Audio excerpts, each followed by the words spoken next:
You have this valve installed in your back room. Is it leaking all over the place and you're sick and tired of it? Well, stick around.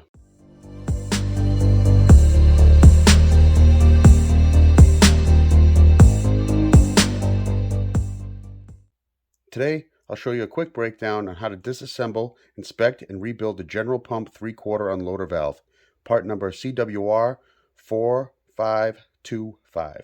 Let's get started. So you have this unloader valve in your back room, and it's leaking all over the place.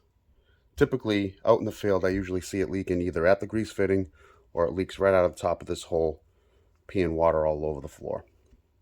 Now, there's two ways you can go about repairing this. You can replace the whole valve, which I'll leave a link down below where you can purchase a whole new valve, or you can simply buy a rebuild kit for half the price, and it's a simple rebuild. So this valve is relatively easy to rebuild. All right, you're going to start by loosening up this jam nut, and you unscrew this top half of the valve.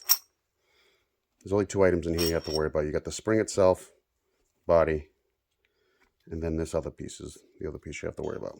All right, go ahead, just set that aside. You can inspect it, make sure everything looks still good. You'll typically reuse these two items. Next thing you want to do is you're going to want to remove this next half. All right, again, use channel locks or adjustable wrench, and you're going to unscrew this top half.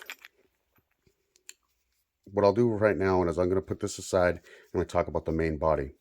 Inside the rebuild kit, there's going to become this little O-ring right here, you can see.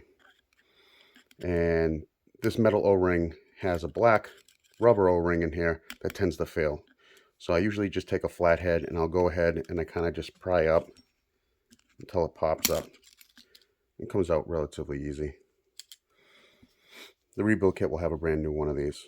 All right, so basically, and that's it. There's nothing really else to this valve. Next, you have the middle part of the body of the valve.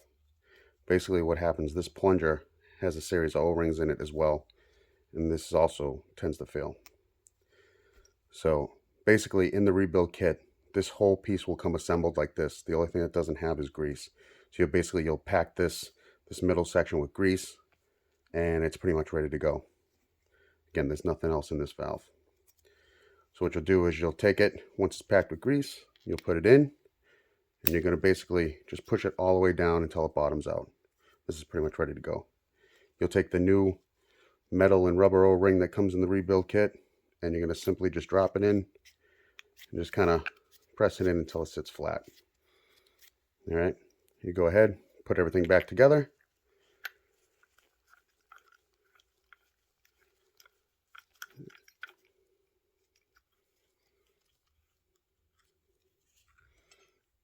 Put this back on, and I usually just slip the spring back in. You can go ahead and just screw it back together. Now, the more you screw this in, the higher the pressure goes. The more you back off, the lower the pressure goes. So set your pressure accordingly, tighten up your jam nut, and you're right back up and running, and the valve should no longer be leaking.